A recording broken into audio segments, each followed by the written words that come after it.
Ça nous amène à un autre, un autre rendez-vous culte, le retour du Big Deal, point d'interrogation. Alors ça aussi, mais ça c'est pas, voilà, pareil. Ce que je disais, c'est qu'on remet des émissions. Voilà. Mais non, mais ça après en même temps, il y a eu un tel. On peut vous en citer 10, hein, des émissions qui reviennent. Qui veut gagner des millions revient pour les 25 ans.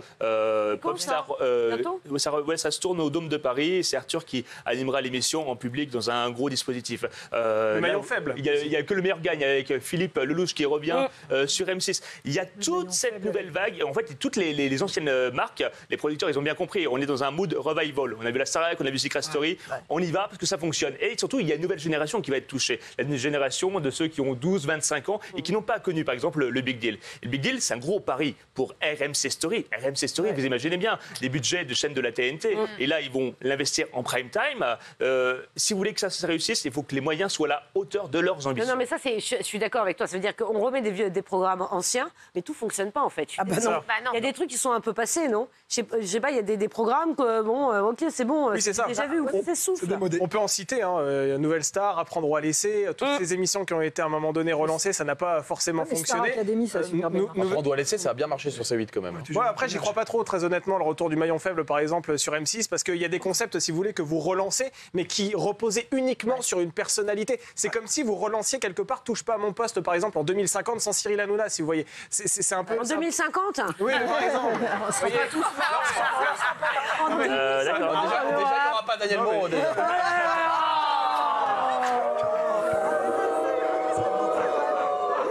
Le maillon faible à l'époque reposait sur la personnalité de Laurence Boccolini. En fait, on regardait le maillon faible parce qu'on voulait voir cette animatrice qui engueulait les candidats qui se trouvaient face à elle. Et là, avec Vincent De Dienne qui va être aux commandes de cette émission, je suis beaucoup plus sceptique. Du Big Deal ? Ouais. Non, là, je te parle parce que le Big Deal, on parlait du Big Deal. Tu sais Déborah ce qu'il vient de raconter là?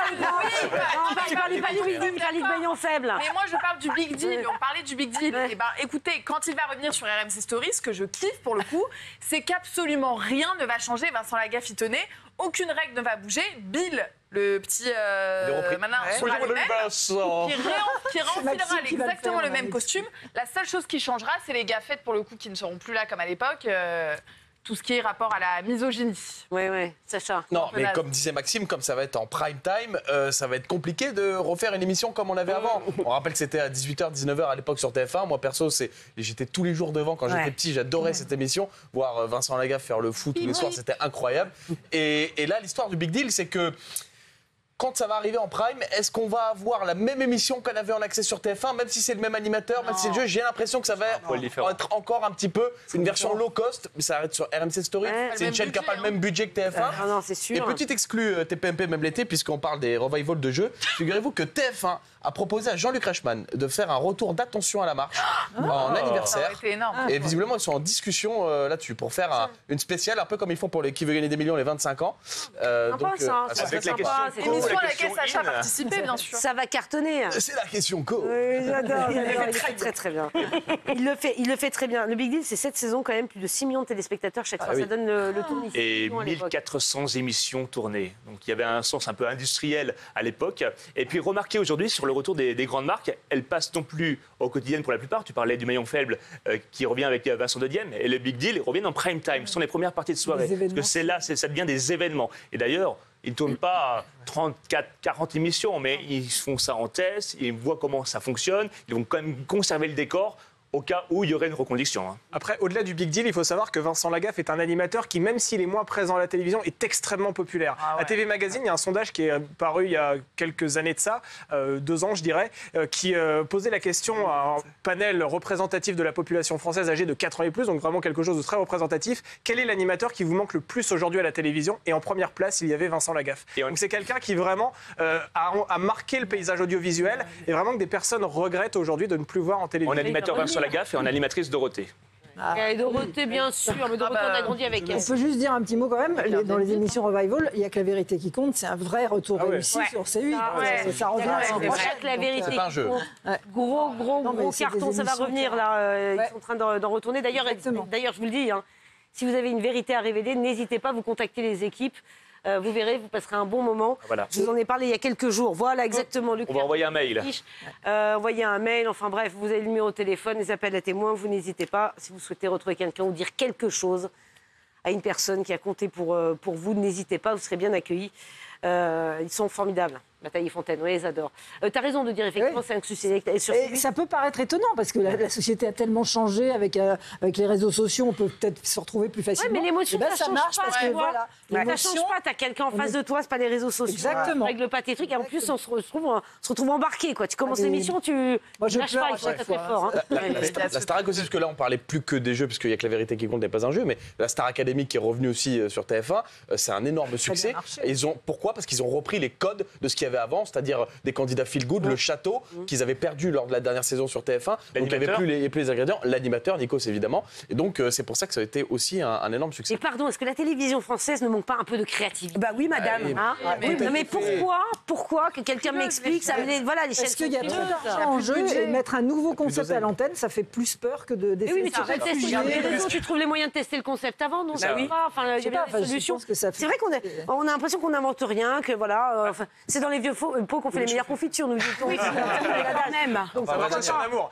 C'est ça. C'est vrai que vous avez raison, la télévision ne manque pas de créativité, je pense qu'elle manque d'argent surtout. C'est-à-dire qu'aujourd'hui, les productions, elles n'ont pas les moyens d'avoir suffisamment d'audace pour mettre un concept nouveau à l'antenne, parce que s'il se crache, c'est ce qu'on appelle une catastrophe industrielle. Et en l'occurrence, je ne suis pas forcément opposé à l'idée de remettre des anciens concepts à l'antenne. Vous savez, on vit une période assez mouvementée, on le voit aujourd'hui avec les élections législatives. C'est bien d'avoir des repères aujourd'hui qui nous rassurent. C'est quoi le rapport avec les élections législatives? Parce que quand on vit un moment de trouble, c'est bien de se souvenir aussi d'un moment où tout allait bien. Et je pense que quand à l'époque on avait ces émissions comme le Big Deal, qu'on avait le maillon faible, etc., ça nous rappelle cette époque finalement un peu insouciante où tout se passait plutôt bien. Alors insouciante, il y avait quand même des crises, etc., mais on ne vivait pas ce qu'on vit actuellement là maintenant. Bon, et moi je dis juste que quand même il y a certaines créations qui fonctionnent. Est-ce que les plateformes sont plus audacieuses que les chaînes historiques? Je me pose la question. Ils ont plus de moyens. Et LOL sur Amazon Prime. Et Popstar sur Amazon Prime. Oui, mais Popstar, c'est un vieux truc. Ah oui, exactement. Et pourtant, c'est une plateforme qui revient sur Amazon Prime. Non, mais je dis LOL, ça a cartonné. LOL, c'est l'exception qui confirme la règle. Ah bah oui, non, mais bon, pas du tout.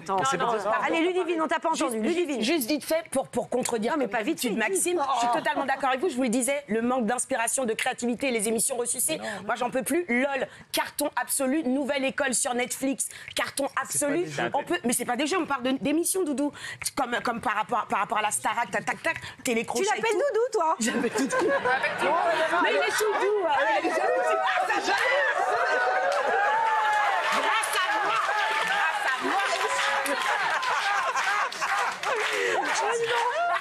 Je sais pas. C'est mignon, c'est mignon, c'est super. Non, il se passe un truc. Il faut oser.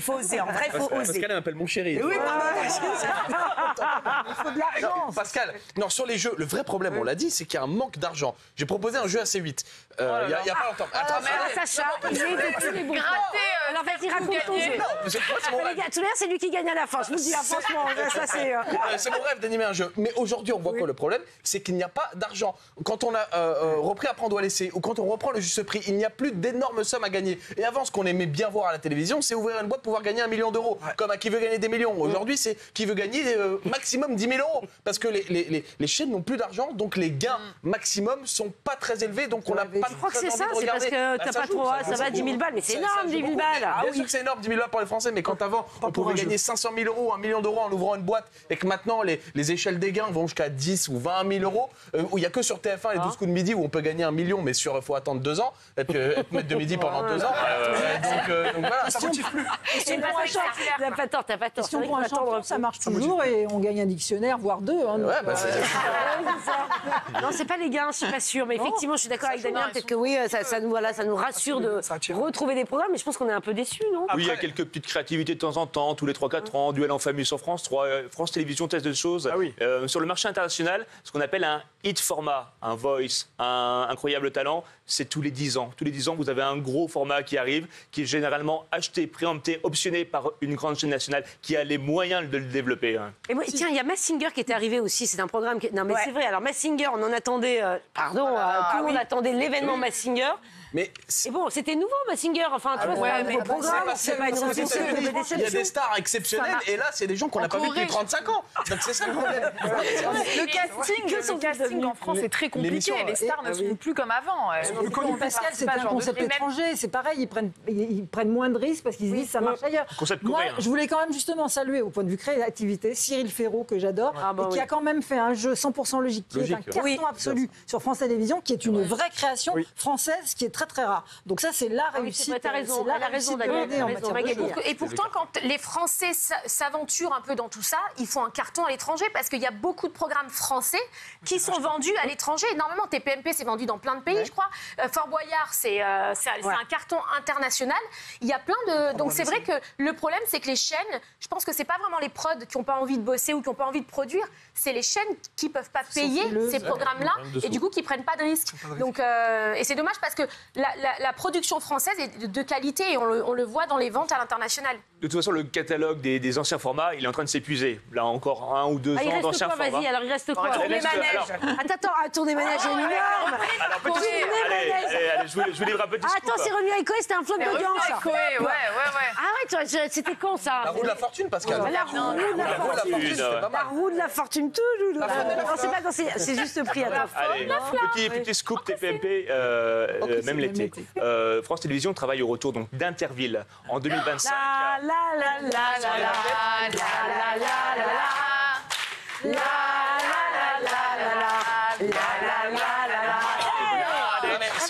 Maxime, le retour de la vachette. Sans les vachettes.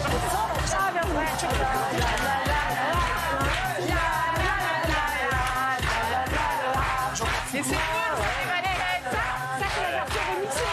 on adore. Ça sent bon l'été. Le retour de la vachette. Ça sent bon l'été. Alors ça fait des années qu'ils voulaient le relancer. Entre-temps, il y a une vachette. Interdit les vachettes. Je sais. Une vachette, plus de tigre. Oui, mais c'était elle qui était symbolisée. Je parle de la vachette parce que c'était elle qui symbolisait. Elle symbolise, absolument. On parle. Ça fait plusieurs années que France Télévisions essaie de le relancer. C'était coupé par le Covid, par des manques de moyens. Et puis la fameuse... pseudo-polémique, vachette, pas vachette. Là, cette version 2025 qui est en préparation, en tout cas, ils veulent le faire, elle serait en direct. Donc, on retourne aux sources d'Interville. C'est ça qui est génial, c'est le direct. C'est le direct. Et puis, c'est pas mal, je trouve. Attends, mais j'ai l'impression qu'on est une société qui est un peu divisée en ce moment, franchement. Beaucoup. Et là, ça permettrait, je sais pas, de retrouver une cohésion, les villes contre les villes. Ça recrée de la cohésion dans les villes. Je trouve que le concept est exact. Et le business model d'Interville, c'est en fait les villes qui donnent aussi un peu d'argent pour faire venir les gens sur place. Donc toute une logistique, et ce qui permet de financer entre autres ce type de programme. Ce qu'il faudrait, c'est que ce soit vraiment en direct dans les 2 villes, parce que c'était l'esprit de clocher qui marchait vraiment. Et c'était ça qui était excellent. Moi, j'ai travaillé sur Interville. J'écrivais les questions sur Interville pendant. Ah bon? Et tu suivais? Non. Mais je veux bien faire la vachette. Si non.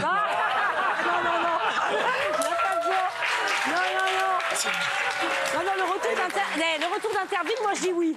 Vous dites quoi? Où ça? Oui, non. Le retour d'Interville? Oui, Marc, t'as un doute? Marc, il lève pas son banc. Ça va, Marc? Ça ne dérange pas? T'entends pas de moi. Allez, imaginez en vachette, c'est pour ça. Voilà, ça va pas du tout. Allez, on se retrouve dans un tout petit instant.